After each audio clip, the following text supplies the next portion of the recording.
In the game of golf is that ultimately with all the instruction we take, and whether you're actually looking at YouTube videos or reading golf books or golf magazines, that ultimately everything we're doing in golf is about impact.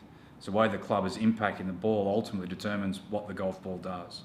So it's a very, very simple exercise here with learning and understanding impact is by getting away from actually hitting a golf ball, because often the direction the ball is going puts us off what is naturally a correct impact position. So one of the exercises we use is we just get a bag, or you can actually use an old cushion at home and actually swing into it and actually compress and hit that bag pretty hard. And that actually will help give you really the correct feel of what impact is.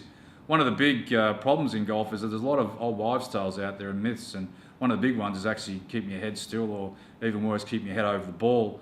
And what the impact bag actually shows you is that the head isn't the fulcrum point, it's actually more like it's your left shoulder. Upon impact, your head is actually behind the ball, and the impact bag gives you a very, very correct and a great feel of what should go on at impact.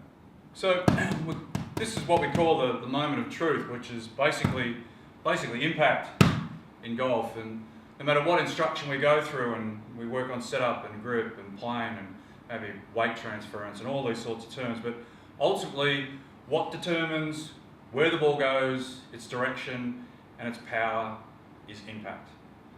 And impact is a very, very easy thing to practice. And often, as a lot of things with golf, you're better getting away from the golf ball to practice and develop your feels, your understanding. We've got a little bag here. I've got the club actually turned around for deliberate purpose. But from here, if I was to think of anything else with just simply hitting that bag instinctively, that my body would naturally put me into the correct impact position.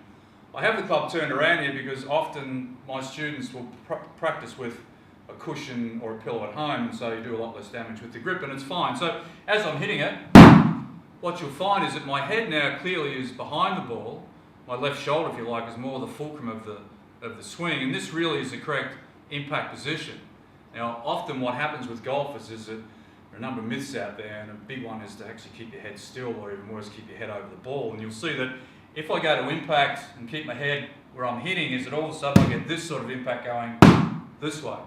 Now that has twofold effect. One, it naturally creates an early casting, and if I was to flip around the other way, which I will do now, is that you'll find that if I move my head over the ball, it actually causes the club to move more from the outside path. So if you're a golfer that is actually struggling with lack of power or the club moving outside, this actually be a very, very good drill for to use. Again, use a cushion, pillow at home, make sure it's not your best one, and work in your golf game.